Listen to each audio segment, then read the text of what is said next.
আল্লাহ আমাকে ভালো বানায় দেন, আল্লাহ আমার জীবনটা সুন্দর করে দেন, আল্লাহ আমার আখলাক সুন্দর করে দেন, সময়গুলো জীবনটা কাজে লাগাবার তৌফিক দান করেন। এ কেমন জিন্দিগি ভাই, কেমন জীবন এটা? ঘন্টার পর ঘন্টা, 3 ঘন্টা মোবাইল টিপে কেমনে একজন মানুষ?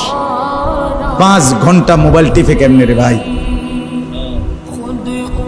তুমি মানুষ না প্লাস্টিক?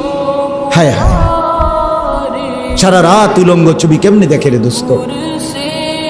মুসলমান এমন হয় কেমন? আমাদের আল্লাহ আছে, আমাদের আখিরাত আছে।